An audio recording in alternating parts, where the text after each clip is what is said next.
The other had to lay on that table for 3 more minutes with an object up their ass. And that group that had 3 more minutes of an object in their ass said it was less uncomfortable than the group that didn't have the extra 3 minutes. And it's because it was just in their ass. No wiggling. I was doing so good. I thought I was going to get through the whole study without acting like an infant. But in general, what I learned from this is if it's in your ass, you just don't want it wiggling. And you'll leave it in your ass longer and enjoy it more if it just doesn't wiggle. That's what I learned from this whole. This harkens. It harkens, Ian. It harkens. You're listening to Let Me Speak to a Manager with Frank Cava and Ian Mathews. What a crock of shit. Yeah, that was hot mic, Sam. You can't say God here. Don't worry, nobody's listening anyway. Do it live! I'll write it and we'll do it live!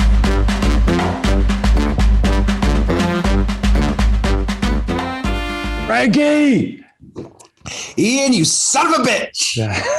Have yourself a little chug of coffee there to get down beforehand. You know, I got a 9-day-old house, Ian. I got a 9-day-old house. I get it. Frank, have you peaked? Have I peaked? Do you think you've peaked? It depends on what you're asking. About well, what? Have I peaked? Knocking out babies, so you still got a long life there, and that. Have I peaked in sit-ups and potentially? I'm definitely not at my peak for waist size. I think I got a lot more in me when it comes to belt loops. No doubt, you could expand in that market for sure. Do you remember the movie in the 80s, Pritzi's Honor? My dad loved that movie. It was a gangster. It was a crappy gangster movie. Mm-hmm. But the guy's like skinny as a rail. He's like 22 years old and he hands him like a Hawaiian shirt. And it's like a 6XL. Guy looks at the shirt. He goes, "Don't worry, you'll grow into it." So there are different thoughts on this of what we actually remember in life. And so one thing we're going to talk about today is the peak end theory. And really the question that I think we're going to try to chew into is it more important to have a peak experience at the beginning or a peak experience at the end? Or is it really just a summary, kind of an average of all of your experiences for whatever it may be, whether it's a job, whether it is an experience as a customer, whether it is some project you are taking on in your life. So, I guess we could chew on this a little. Think of your favorite family trip in your life, Frank. What was your favorite family trip you ever took as a kid? My favorite family trip was definitely our trip to California. It was the summer between my 6th and 7th grade years. So I was 11, 1986.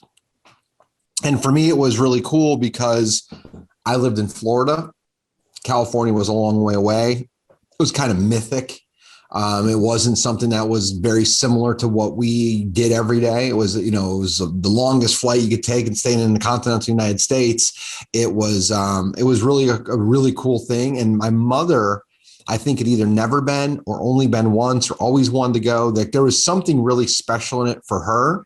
So this was always like a big thing. And like as a kid, we didn't have a lot of money. So this was a major, major, major expense with, 4 people on an airplane flying across the country. What do you remember about it? So I remember it was in the summer. In the summer in South Florida, it is hotter than hell.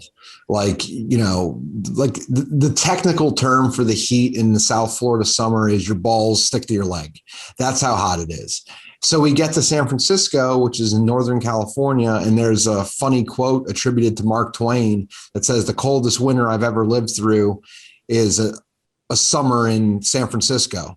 And it was freezing. So we get there and we get off the plane and we're frozen solid and we're like, oh crap.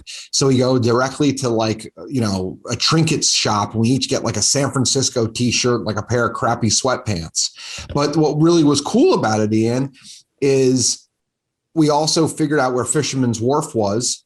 And we went to the wharf, and every day we get a really warm piece of bread and we'd all just eat off of it as we walked around. So it turned into one of these things where I remember it being really cold, but I also remember how much fun it was walking around the wharf, sharing a big loaf of bread with sourdough bread. It was awesome. Like I can literally remember all of it being an 11-year-old kid.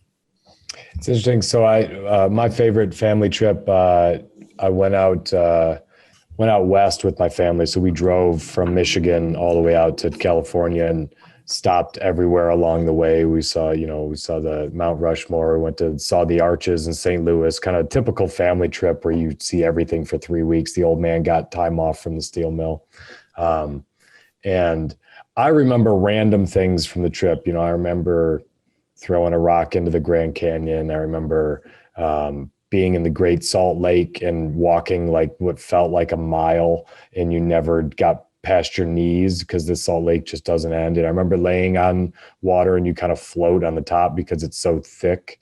I remember like random things, but if I were to go back and watch a movie of that trip, and they're all positive memories. I loved the trip. It was fun. But if we were to go watch a movie of the trip, I bet like 80% of the trip was us fighting. Me fighting my sister fighting me, my dad yelling, quit fighting, my mom yelling, quit yelling at the kids. It's a family trip. Like if I were to just watch the trip, like if you could get a DVD of both of these trips, I bet 80-20, it would seem like the whole family was having a miserable ass time. Besides being just absolutely riveting television. Yeah. It would be terrible. But the genuine, like if someone else watched it, they'd be like, oh man, that family can't stand each other. And on the way out there, like the car ride was, there were long chunks of it that were exciting. As a kid in the 80s, you don't have an iPad. I don't even have a Walkman. So you just looked out the window. That was, for 30 some hours, you looked out a window in a hot car and, trying to save money. So you got the windows down, not running the air conditioning. It's 100 degrees in the summer. And on the way out, that's kind of fun because you're excited about the things you're going to see along the way and the destination. But on the way back, it's hell. Like everyone's sweaty, grumpy, tired, just wants to be in their own bed again, the fighting. And what's interesting is we talked about like, well, we'll do this trip again, every summer. We never did it again. And I think part of it is the peak end theory of, there's great memories, but the end is this long, horrible car ride that's sweaty. And that's the last taste you have in your mouth of that vacation. And it sort of keeps you from wanting to do it again, to go out and do it again. We're going to talk about peak end, the primacy effect, and also recency bias. And what happens in a lot of instances with the trip to, like, both of us said it was California was the trip, right? We both chose it. My brother and I, we drove the Pacific Coast Highway south from San Francisco to LA.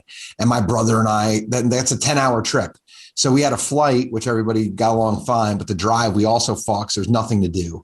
And my dad's up front, like, shut up, quit yelling at him, blah, blah. The same exact story, because like you got no options. But the reason I think both of us picked it is there was also really cool flashbulb moments from that trip that were cool. But for me, the opposite happened at the end. Like I remember getting home to South Florida and it being 100% humidity at night at Miami airport and being like, just walking out of the airport, like the air conditioning ended. We walk out of the airport, walk into the car, and I just get smacked in the face with humidity. And I remember being like, I want to go back to California. My dad's like, shut up, you live here. So like vacation was officially over.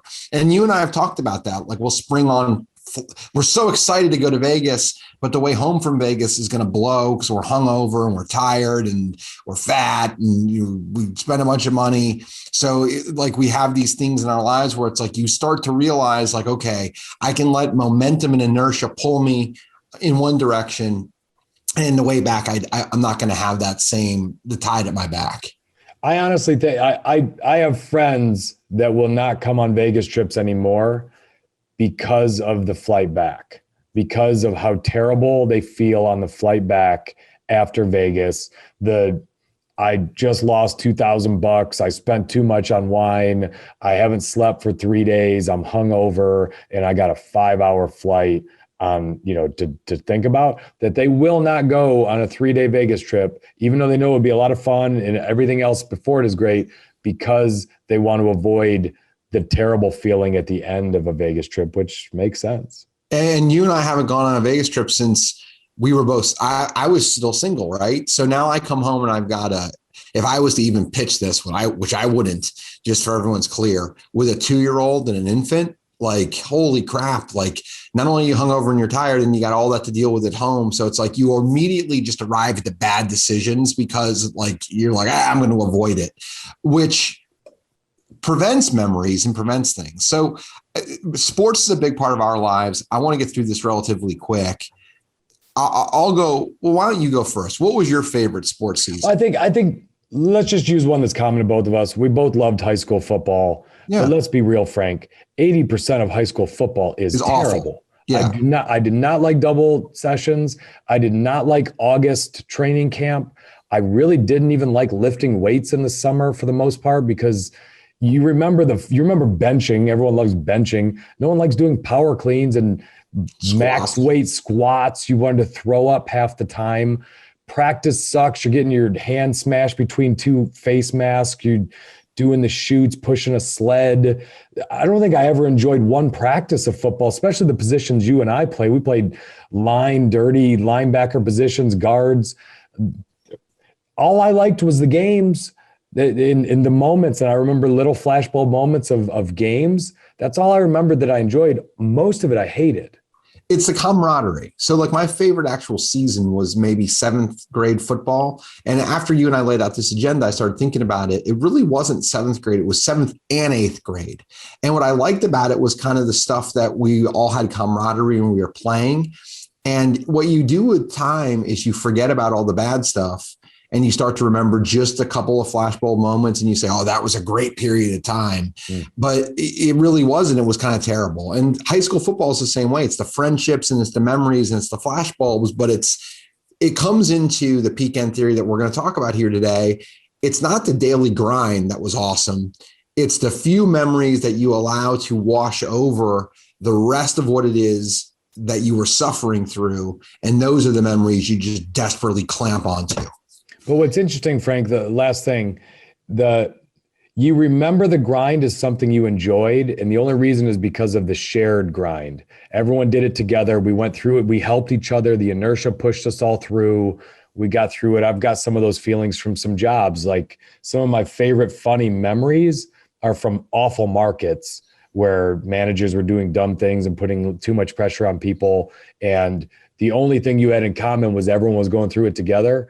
And so you kind of laugh a little bit of it going back forward because you had to keep each other sane. There's a ton of movies, prison movies, tons of them. Think of them. There's tons of prison movies. In almost no instance is the majority of the movie someone in solitary confinement, because there's no fun in being stuck alone in a room. The camaraderie is what builds the experience. And even in the shittiest real estate markets or even in the worst businesses, there's always the flashbulb moments usually come through camaraderie or an event. And if you're alone, there's less frequent events. So it usually comes into that. And as we prepped for this and talked about it, like that's what you really start to notice is it's the events, it's the people. Those are the things that make the lasting memory. We should do an episode on top 5 prison movies of all time for sure. We could do a whole episode on just Stallone movies like Lock Up, Tango, and Cash. We could really get serious about this. There's no doubt. I mean, I could do several episodes on what Shawshank Redemption taught me about business. Totally. So the peak end theory, people judge an experience largely based on how they felt at its peak and at its end.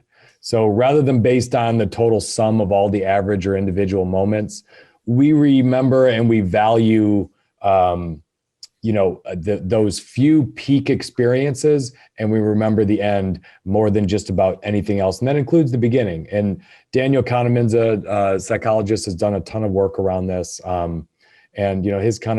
He's big on the remembered value of snapshots, how they can dominate the actual value of an experience. And so the peak end rule, it's really only applicable when an experience has definitive beginning and end periods. So you can think about jobs that way. When was my start date? When was the end date? What were the key moments of experiences? How did it end? We just talked about sports seasons. We just talked about vacations, trips, those kinds of things. And there's been a number of studies on this that to prove this out. Most of them are around Kahneman, where he's done it. A basic one that they did, people had to stick their hand in freezing water for 60 seconds. One group just stuck their hand in for 60 seconds. The other had to keep their hand in for another 60 seconds, during which the temperature was raised just a little bit. And that group actually said they had less discomfort with the experience, even though it was cold water for 2 minutes, than the 1 minute group, because it got better. So this goes to show a little bit of how is if we perceive things are getting better in an experience, we have a better overall view of them. And then the other big study that they've done multiple studies around something most men fear and are not comfortable with, around colonoscopies. Before you get into the colonoscopy study, I want to just say something with that, right? Because we're going to come back to this theme. What Ian just said, I think, is relevant to quickly just reiterate. It's how things end. And like in this study, the benefit was it was a little bit longer, but it ended strong.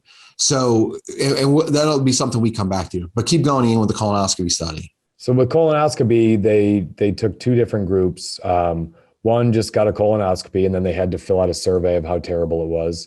And the other group got a colonoscopy, but they left the scope up their butt for an extra 3 minutes and didn't wiggle it. So, Frank, you've had colonoscopies. What's the worst part of a colonoscopy? Have you ever had one? I've not had one yet. No. So the two worst things, well, the four worst things is, number one, you have one. That's pretty bad. It has a lot of fear associated with it.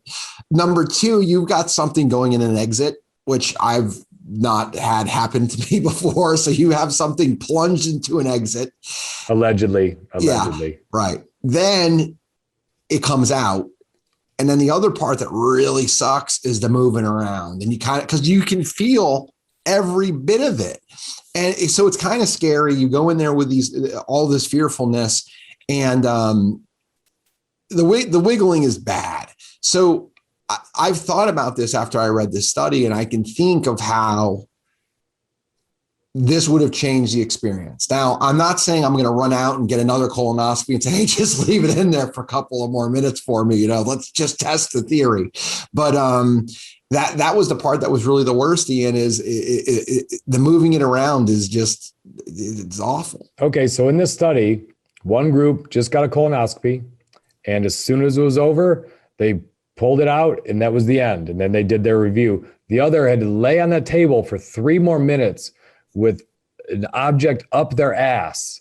And that group that had 3 more minutes of an object in their ass said it was less uncomfortable than the group that didn't have the extra 3 minutes. And it's because it was just in their ass. No wiggling. I was doing so good. I thought I was going to get through the whole study without acting like an infant. But in general, what I learned from this is if it's in your ass, you just don't want it wiggling. And you'll leave it in your ass longer and enjoy it more if it just doesn't wiggle. That's what I learned from this whole. It harkens back to the story in Pulp Fiction when he had the watch trapped in his ass. I had this uncomfortable hunk of metal chunked in my ass for 4 good years. And now, little man, I give it to you.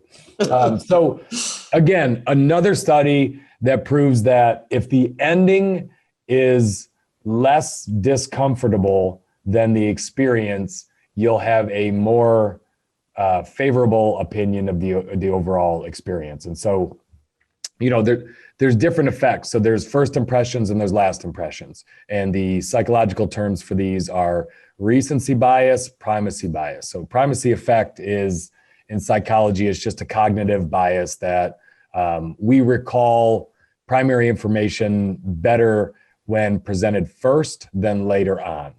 So this is the classic. What did I think of you in the first 5 seconds when I met you? Did you shake my hand well? Did you look me in the eyes? Was I weirded out? And humans in general have a very strong gut. We're good at this. The reason why we've lived for millions of years is when we had a weird feeling about someone approaching us, the people that kind of stayed away or put their guard up are the ones that lived. The ones that sucked at this, at doing this, were the ones that got clubbed over the head or eaten by a saber-toothed tiger. So by natural selection over the years, only those that survived were good at primacy effects. So now most humans are good at this. And then recency bias is the opposite bias. So it's a cognitive bias that favors recent events over historic events, where we put greater importance on, the most recent things. So this is why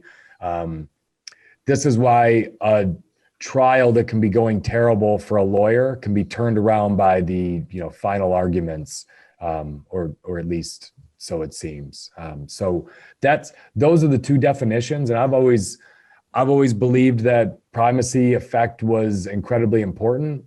And I think as we talk about which one's more important, I think one thing that you have to think about is, you and I were going through this and talking about our experiences as customers, or customers that we've worked with where we got off to a bad start and we turned it around.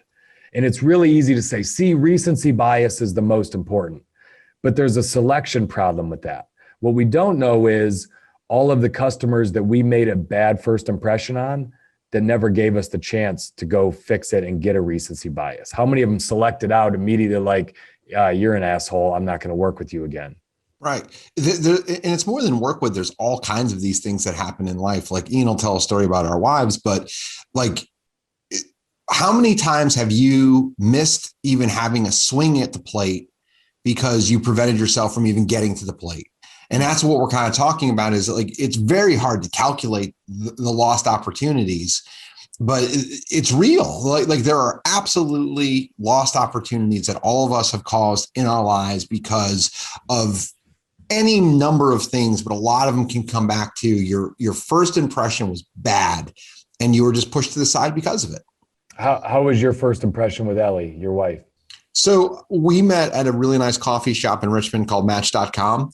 And my wife is Frank Match went right into her phone. Frank Match. Right. Exactly. That's another story about like last names and ex-girlfriends that we've talked about. But why is this relevant? Right. I have hands that are made for like changing tires, not typing. And I'm also an awful speller. My wife has a PhD from Georgetown in linguistics. And I remember thinking she was cool and I needed to say something witty to stand out. And I spelled something wrong.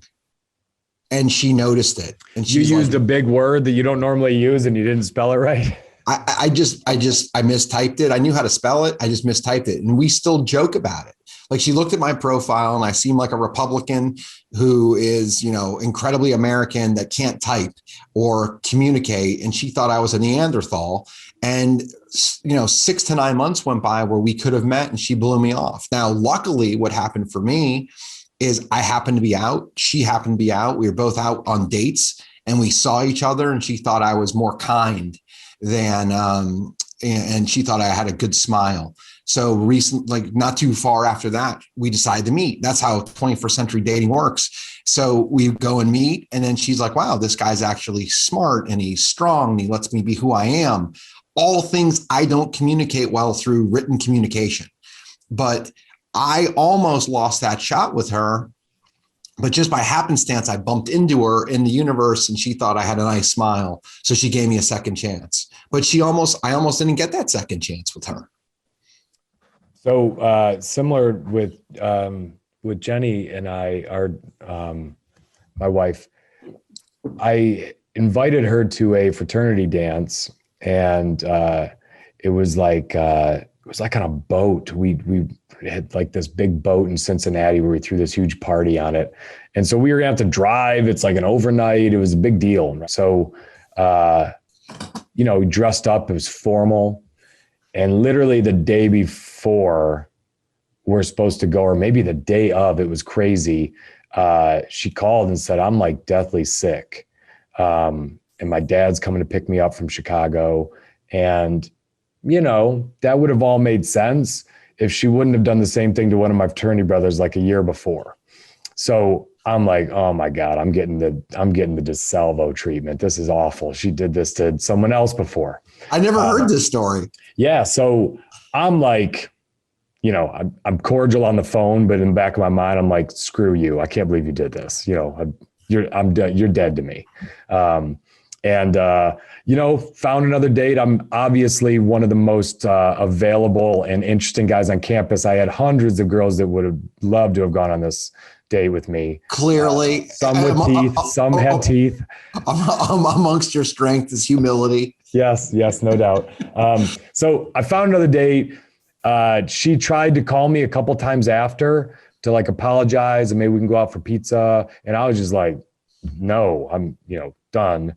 And then she went away to an internship and, we ended up, time enough went by where I wasn't bitter anymore. And we ended up going on a date like later on. But we started off about as bad as you could. And both of us were talking about this, but how many girls did I just start off terribly with who never gave me another chance? I got off on the wrong foot. Primacy effect kicked in and they were like, yep, he's an idiot. I just saw him, bong 7 beers. That's not for me. And that was it. That was the end of it. So it's easy to say, well, recency effect's more important because look at us. We both got through a bad first impression with our wives and we made it. But I think there's a lot more where you never even get that second chance when you go through it. I mean, for those of you scoring at home, I got married at 42. So there's a good chance I've missed a few opportunities by being a douchebag.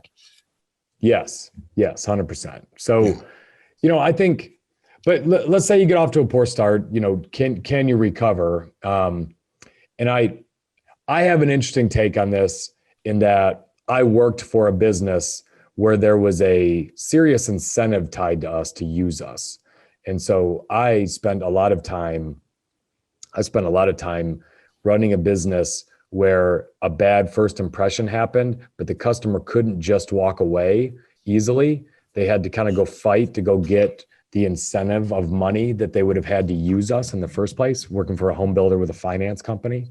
So sometimes you could have people that had an entitled mindset. Frank's run across a couple that came to meetings late with, greasy sandwich bags. We had some of those folks that were out there and we would have to go recover. And you can definitely recover. And especially, so take home building, take real estate in general. The most emotional moment by far is closing day. There's nothing close to closing day. There's cool moments throughout the process, but closing day by far, if you get that right, if you do it with low stress, you make them happy at the end, they get the keys to their house, they go walk in, it's theirs that day. It's a very emotional day, but there's other really emotional days too. There's the contract. There's the day you break ground that you can get right. There's the day you pick your options is a very emotional, exciting day for people when they go through it. The loan approval, you've been approved by a bank. You can afford this. Here's your payment. The day you lock your rate, you and I have been involved in all of those. And so the sales rep could do a really bad job in the front end, but they still kind of like the neighborhood. The loan officer can screw up on the beginning, on the financing. But all of those other moments, when you look at peak end theory, says that you should be able to easily overcome those if you go nail all the other moments that you have to nail. And I just mentioned most of them. Are there other ones really, or did I get most of them? I think you got them. Yeah, most of them. So if you would just go nail all those and then just kill it on the close. And my analogy I use for this is it's kind of like a roller coaster. 95% from the time you get in line in a roller coaster to the time that you get off and your hair's blowing all back and you're looking at your picture, 95% of that 2 hours, if it's a really popular ride, is awful. You're in a long, sweaty, nerve-wracking line. You're trying to convince your kids not to bail out after an hour and a half of standing there. You're sweating. There's people are annoying all around you on their cell phones. But then you go ride a 2-minute ride that's unreal, and that's all you remember. You remember the end, how good it was. And it's the great ones, you'll go get in line and go start all over again because it was that good at the end. So to me, that's the importance of closing hard, whether it be with a customer or anything that you're doing. One of the things that you've taught me is superhero management, right? Yeah. If you mismanage things throughout the end, you have to be a superhero at the end. And that's what comes into you want to leave them with a strong feeling at the end. It's the reason you get a mint at the end of a cheap meal for barbecue, because they want to leave you with something sweet to remember the meal by at time for tip. But if you do this properly, you can change from having just one kind of recent event and you can rewire it.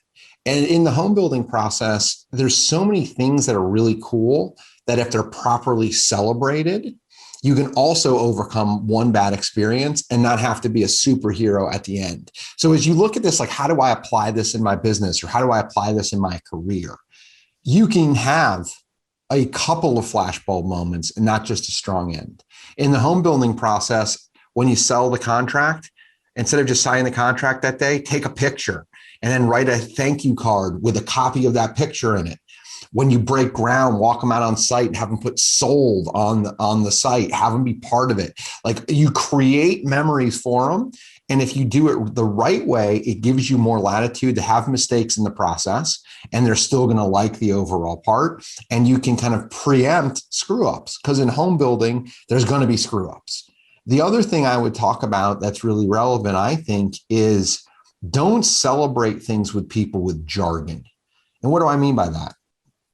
I got promoted to a vice president at NVR. I didn't get a letter. I didn't get anything else. I got like a comp form change, and I was added to an indemnity list.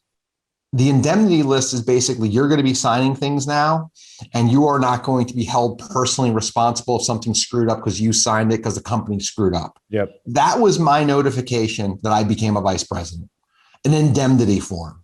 Like, it could have been something so much more. It could have been a handwritten card. It could have been a phone call. It could have been someone come in and say, hey, this is pretty cool. You've been added to this list because you're a vice president. Instead, I kind of was like, am I a vice president now? Like, it was a miss. So how do you change those things for other people that might work for you and say, this is cool? Like, I remember when I got promoted, it was literally, my name was highlighted on a form and I kind of figured it out myself, where I didn't want you to have this experience. Wouldn't it be neat to sit down with someone and celebrate that moment? And that's how you build equity, and that's how you can change. That's how you can change the dialogue. I love that. It's funny. I just talked to someone the other day who had no idea how stock options worked, had no idea how their executive comp worked, didn't know they had an account at Merrill Lynch, didn't even have it set up. And they'd been in the role for months. Like, all they had done is someone had sent them a package with a signature, and that person assumed they knew what it meant. But it's like, that's so after the fact, and it's so, such a downer that reaching out to someone who hasn't been with the company in 3 years to explain how this works.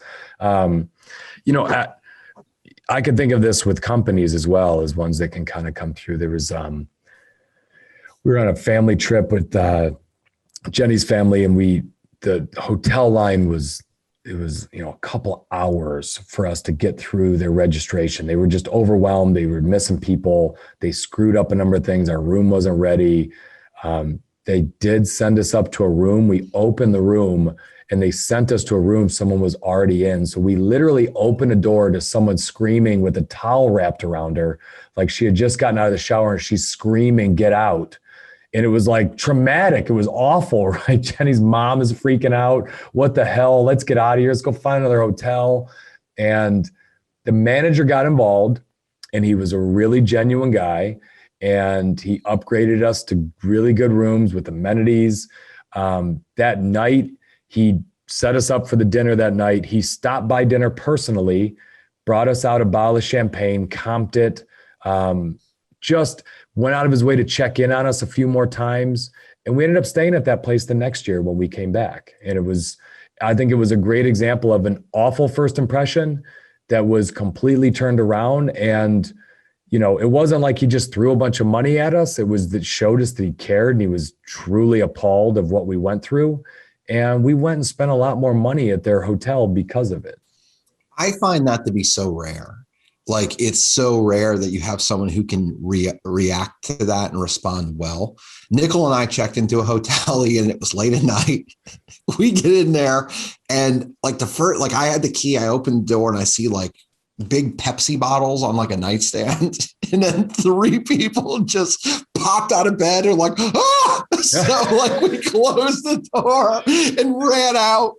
So we're like, oh, there's someone in the room. And the guy's like, yeah, all right. And so he just like put his head down. He gives us new room keys. We get upstairs to the new room. We go check in. There's only one bed. There's 2 of us. We call down. He's like, oh, there's a pull-out couch. So we open up the couch and the pull-up couch slams into the wall. It doesn't completely close. So Nickel had booked the room. He kind of looks at me and goes, good night. And just closes the door. No one tried to recover. Not even close. No one tried to recover whatsoever. Did you guys even bother to complain, or was it the attitude was so we don't care? The only thing I wanted to do is, it was such a pain in the ass. I wanted to rig it where when I left, the cleaning crew couldn't open the door because the front door also opened into the pull-out couch. So I set it up where I kind of closed the door and the pull-out couch immediately slammed closed. So they would have to get like the skinniest person on staff to kind of scooch through to get into the room. That was my way of getting vigilante justice. Well, it's you as a company and with customers, the data would say that the recency effect and the last impression is so powerful and so overwhelming that if you're going to give someone something, you should do it at the very end of the experience. And so think about a time you've been at a restaurant and the kitchen gets a few things wrong and they're backed up, so it takes way too long to get your drink orders out or something else.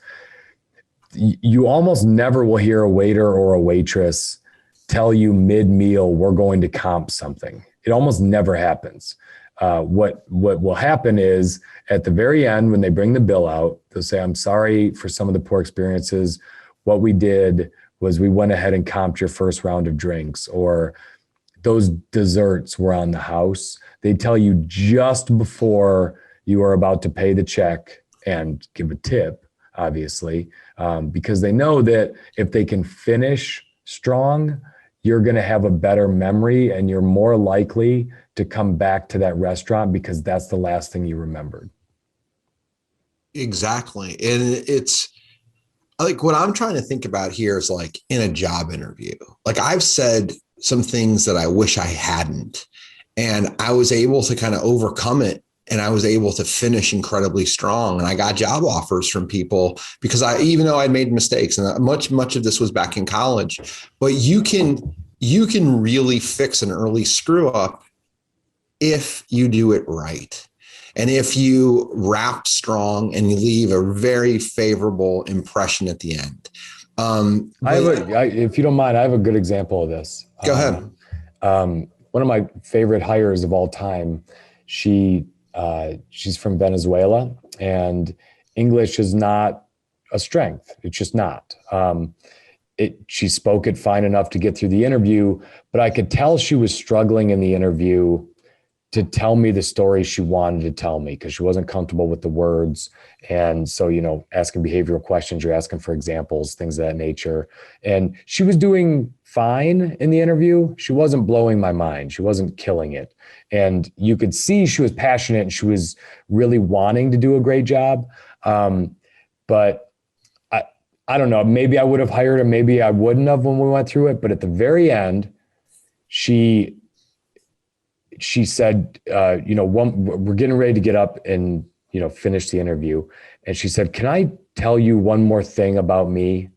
And I was like, sure, go ahead. And she said, I might not have got it out the way I wanted in this interview, but I'm someone who takes work really serious. She said, you will never get drama out of me. If you tell me to do something, I'm going to do it very well. I'm going to learn how to do things that I don't understand. And you are going to get a worker. You are not going to get anything other than someone who does what you pay them to do. And I will work so hard for you. And I remember, so Frank, think about all the interviews you've ever done. How many, it's 1% of all the ones I've done that close like that just look you in the eyes and close and tell you, I'm going to sum everything up in an elevator pitch about me with passion. And I remember I made her an offer immediately. I said, I believe you. Do you want to work here? She was like, I do. Or is that an offer? And I told her the salary and I reached my hand across the table and she shook it. She was like, thank you so much. She teared up. And, I was almost teared up. I was touched by it because here's someone who worked her ass off to get to this country. And she was, a single mom raising a kid. And it was a great story, but just that end was so powerful that it was like, it wiped out 59 minutes of, So this is perfect. Recency bias got her the job. And she was honest enough to know that she hadn't put together a strong enough pitch. And she had the courage to say, hey, I've had 59 average minutes. I'm going to have one incredible minute to close. Here's the opposite of that. Primacy is you take advantage early, right? And nothing is perfect. There's always different things, but I'll give you a great example. When I sit down with someone, I usually say hello to them. I'm usually the last interview at this point in my life and my career. And they've gone through bunches of tests and all kinds of stuff. And I start off with like, hey, thank you so much for coming in today. Anything I can get you? They say no. And then I say, so I have all the paperwork and all the tests and everything in front of me. Why don't you tell me about you? Not on paper. Who are you? And almost invariably, they talk to me like 90% of the time.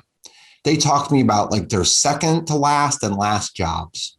And that's it. They don't tell me I'm passionate about coaching baseball. I'm a mother. I did this. I've traveled. I've done this. I don't give one shit what's on your resume. And that certainly isn't you. And I'm not hiring that. If you didn't have the core competency, there's no way you'd be in front of me.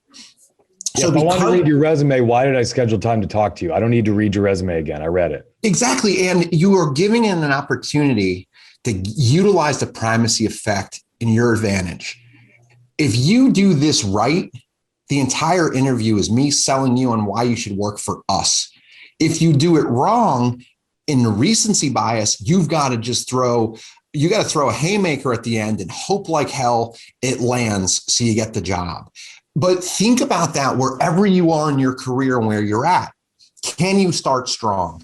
Like, how can you utilize these two different mechanisms to your advantage? Can you start strong, be strong in the middle, and finish strong? That's how you come in with a star next to your name. And I think it's worthy to talk about, Ian, because like so many people come in with a cape at the end because they just screwed up the beginning.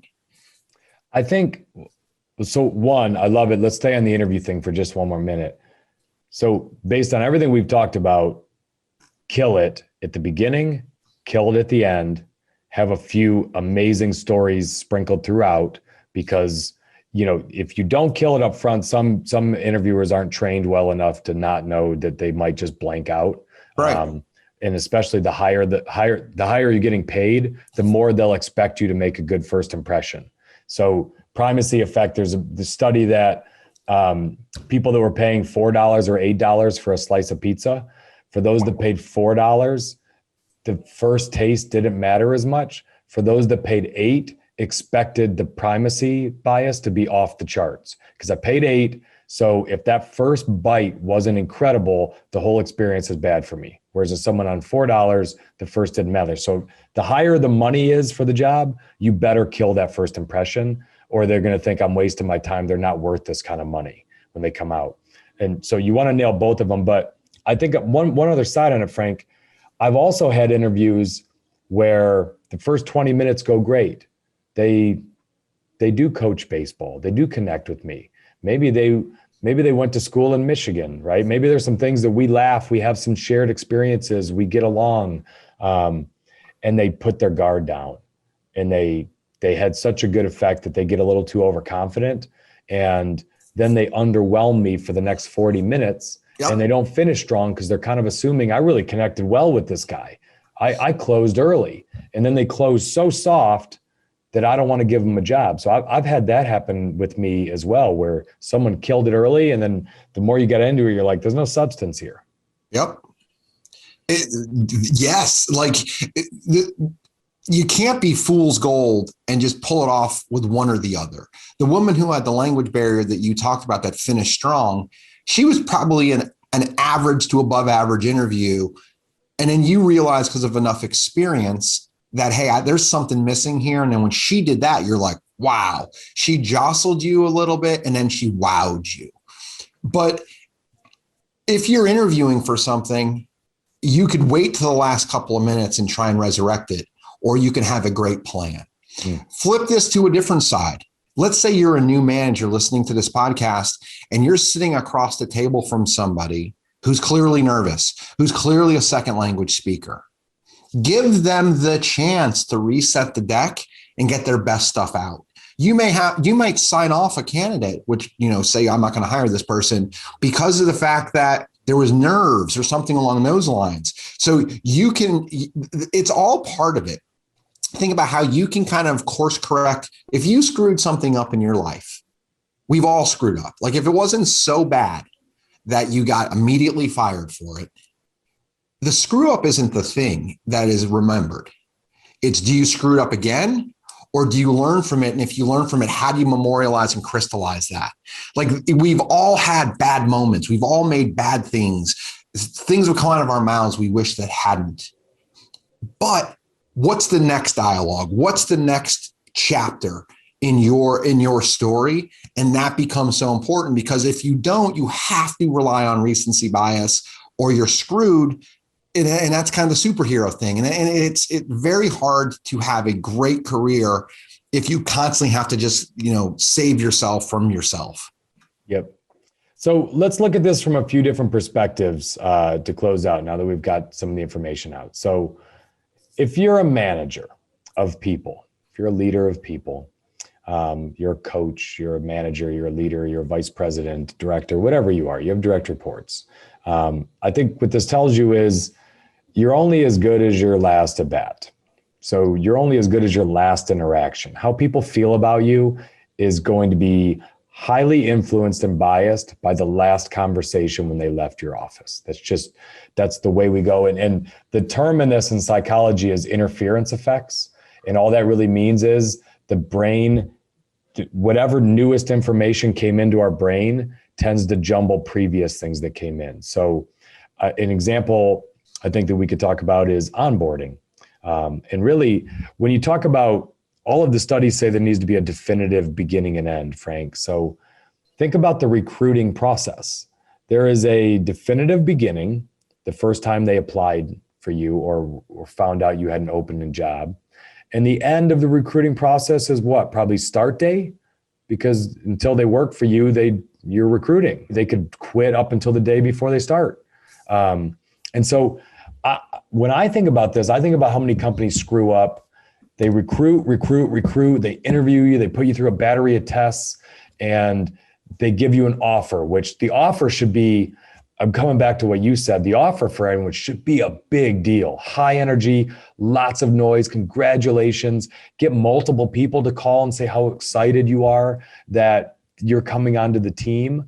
But where most companies then get it wrong, they go give 2 weeks to their company and it just goes radio silence for 2 weeks. No one calls them, no one says anything. There's a start date, but they don't really know much about that start date. And I think if you want that whole experience to go well, you got to close strong. You got it from the offer to the start date. Are people in touch with them? Are they letting them know? Are you giving them a few friends to talk to? At MVR, we did this all the time. We'd have a few of their soon-to-be peers take that person out to lunch and be like, hey, here's the managers in the office. Here's a few quirks of each one. No managers involved. Just go out. Here's when people, office hours are 8:30 to 5, but here's informally. Some people get in at 7:30, some get in at 9. If you got kids, that's all cool. Here's the way lunches work. Kind of things you're embarrassed to ask a manager about. Give them a buddy. Just trying to close out the recruiting process strong, because that's what they'll remember about it. And then they'll start for you with a really good taste in their mouth. Well, what we do is we do the offer letter, and it's electronic, but we make them come to the office to sign some stuff somewhere between when they accept verbally or sign and when they start. And during that time, we give them a t-shirt and a hat and like a coffee mug. We give them stuff. And they've gone in and they've met with different people. And then someone pulls them aside and says, is there any questions you don't have? Like, it doesn't have to be like, I have a small company, I don't have MBR staff, but if you just do little things like that. And like Ian and I were on the phone with the people who monitor and manage our podcast, they'd offered people jobs and they didn't start 2 weeks later. And I was like, I'll guarantee you it's because no one touched them in those 2 weeks. It's a common mistake, but it's one of those things where if you just add that extra step, you touch them twice. One could be a text, one could be a call. Another thing that I do now, I've told that guy that when he was complaining about all these people that don't start, I'm like, it's you, buddy. Like something's broken. That's process. What you and I both said it. I run a headhunting company. I've seen it. Yeah. The other thing I do, I don't interview everybody anymore. We've gotten to a point where I don't interview everybody. So I call and introduce myself and tell them what I've heard about them and how excited I am to have them join. 5 minutes. My wife sat there and goes, that was really cool. The first time she heard me do it. It's, hey, I've heard from Angelo and Carla how incredible you're going to be. We've gotten to a point where I don't get to get in every interview. I kind of can't stand it, but I've got great people who work here. And they just have told me how excited they are to have you. And I'm thrilled to welcome you. You're going to see me running around like a madman, but I'm always available. If there's anything I can do, please don't hesitate. And I just want to tell you how excited we are. Anything for me? And they usually say no, but it just starts the dialogue like, wow, I'm going to a cool spot. So as we talk about primacy, recency, talk about the sandwich method, Frank. Sure. So I'm going to start with this. When I became a manager, I had a manager for me who goes, have you ever heard of this? And he said, see everything, forgive a lot, fix a little. I'm going to say that again. See everything, forgive a lot, fix a little. That is the genius stroke of management. If you have gotten into management, you have clearly mastered a skill, a task, or a job. You see things before they happen because you're great at it and you got promoted. So when someone's new in that role that you're managing, you should see all of it. And you could be a prick and point out every single thing. Or you have what my friend Jason Medley says, you give them grace, you forgive them, and you pick one or two things to really focus on. Hey, great job, a lot of effort, nicely done. Have you noticed these two things? Yes. Are they causing you problems? Yes. How can I help you fix them? Awesome. Good job. And just a reminder, I want to let you know that I think you're doing great. You've only been in this role for X number of weeks. You're doing an awesome job. Keep up the energy, focus on those two things, and then we'll pick another set of problems. Sound good? Awesome. We'll see you next time. That is the method, and then how you deliver good, bad, and finish with good. It gives you the opportunity to finish with something that leaves them on a positive. Now, in some instances, you want to just smash them over the head with bad because it's intentional. Like, I really need to get your attention, and I don't care to leave a positive feeling because you don't deserve it. So if there's someone who's on the upswing, I love the sandwich method. If there's someone who's on the downswing or who's in performance management, I don't utilize it. I utilize more of a direct approach. But this ties into both of the entire topics that we talked about today with recency and primacy of how you can deliver news.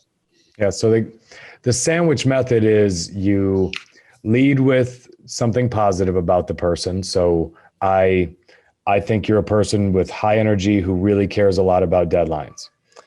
That being said, I've seen over the last 4 weeks, you are consistently sending in your TPS reports late, whatever it is. And these are important to our company for these reasons.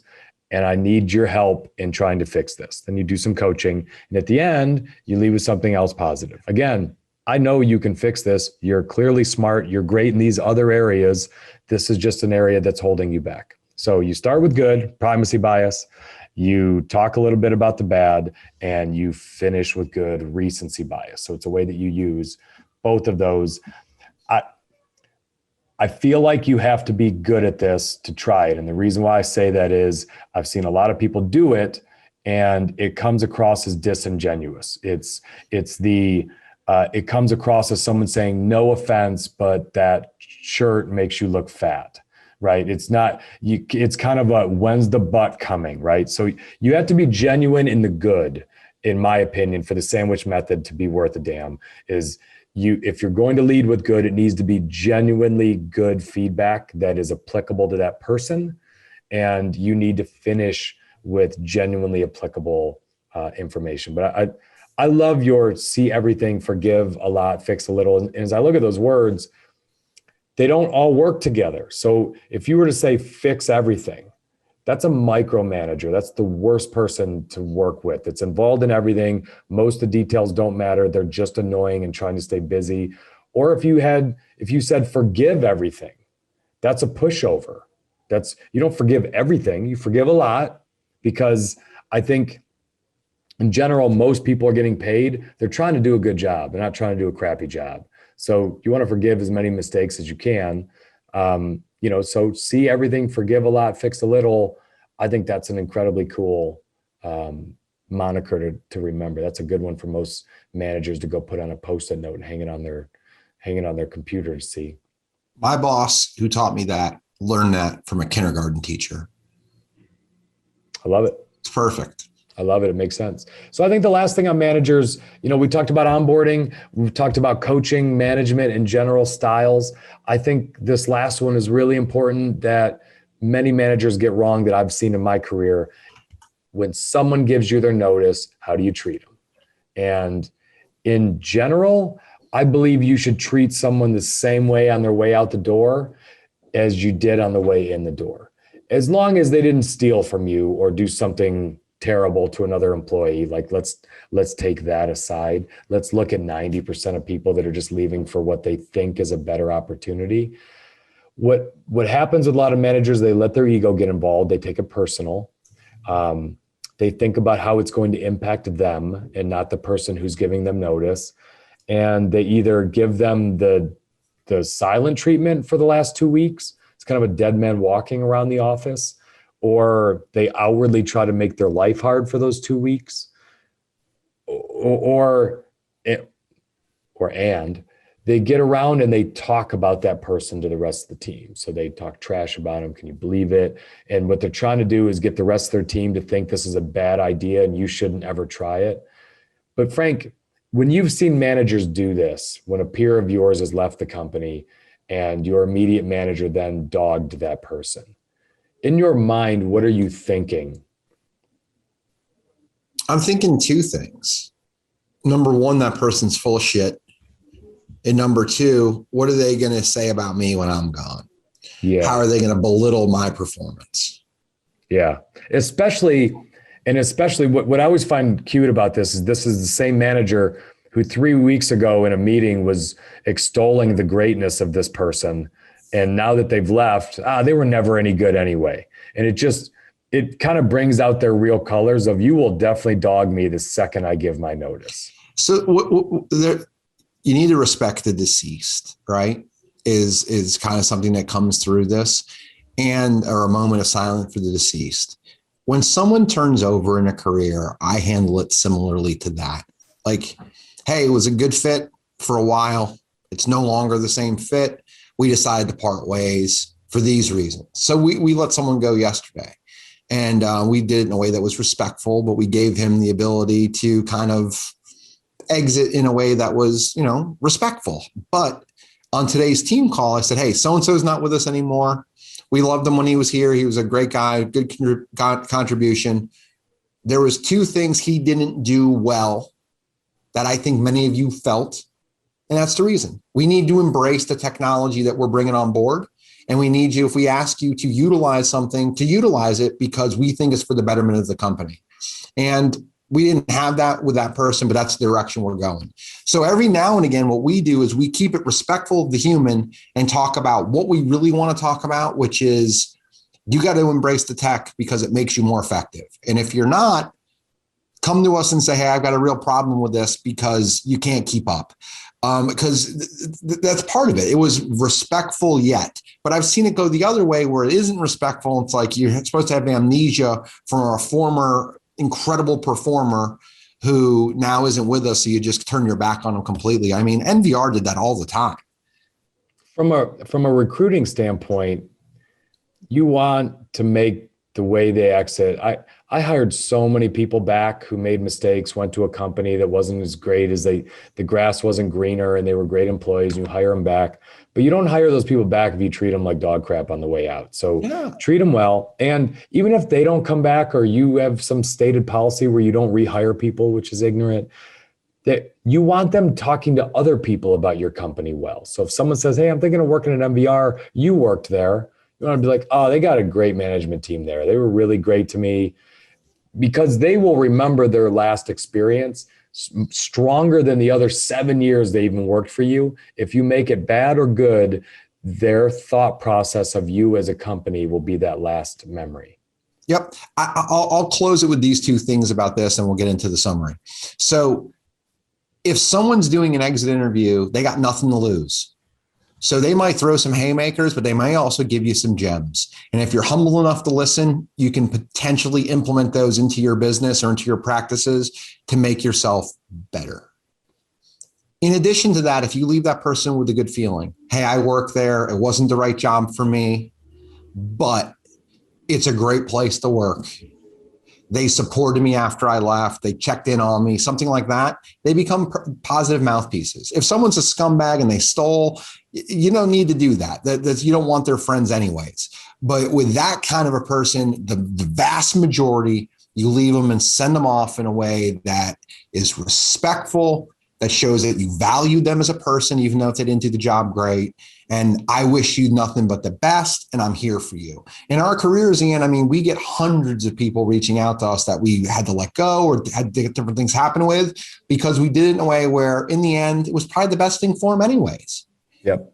So, and if you're not a manager and you just want to think about these things in terms of careers, think about something that almost every company does, which is an annual review. And usually that annual review, it matters what you get on it.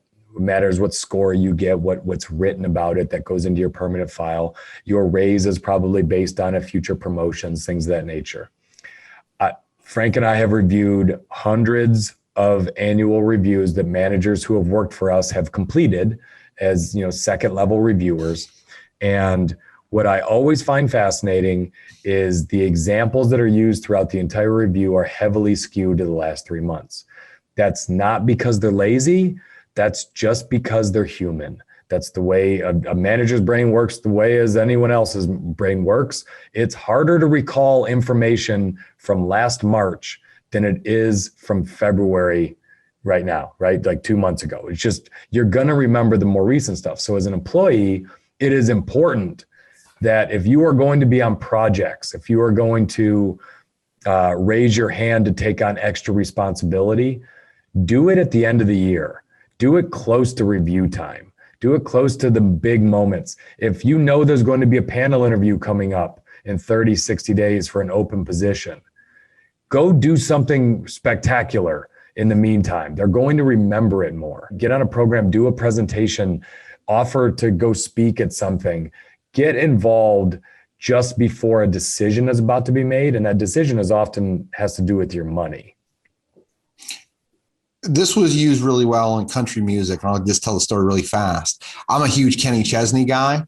He dominated the beginning of the 2010s. Jason Aldean dominated the back end of the set, like the last 3 years of the last decade. And he won Entertainer of the Decade and not Kenny Chesney, even though I would say Kenny Chesney had a stronger decade. but he finished strong, utilized it to his advantage, and pole vaulted ahead into a really cool award. And you can do that same thing in your career. Just like I could say to Ian kind of mailed it in, but he really finished strong here at the end of this podcast. Kiss my ass. So the sports analogy of Aldine, Sugar Ray Leonard had a big fight with Marvin Hagler in the 80s, and a lot of people think he stole it. And the way he did that was it's a 3-minute round, and he would dance because Hagler was a tough fighter and he didn't want to throw with him the whole round. He would dance until he heard there's a little, you hear like a little at the end of every round, and that says there's 15 seconds left. And Sugar Ray would then jump in and throw 20, 30 punches as fast as he could. And what he did was he used bias because the judges would see that. And then they immediately score the round after the round. So the last thing they saw was Sugar Ray throwing punches all over the place, most of them not landing, but he ended up winning on points. And he admitted after that was a strategy. We were going to try to get the judges excited at the end of every round. And it's the same with you in your career. If you know when the round is ending, go make a big impression towards the end. If you're a manager and you manage employees and there's a big moment coming up for them, get it right at the very end. So use peak end theory any way you can to your advantage. It's real. It's been proven with science. I mean, Ian rounded out with such peak. I should say no more. I've peaked, Frank. You started strong. I peaked at the end. I'm not the best color man in the business for nothing, folks. No doubt. You've done a beautiful job. And Frank, I don't think you've peaked. You've got at least 20, 30 more diets left in you. I'm sure of it. There's no doubt. I got another belt. There's no doubt in my mind. You can do it, brother. See ya. All right, buddy. Do you want to go to war, Malaki? No. Because we could go to war. No. I'm for real. So you better check yourself. What you just said is one of the most insanely idiotic things I have ever heard. Everyone in this room is now dumber for having listened to it.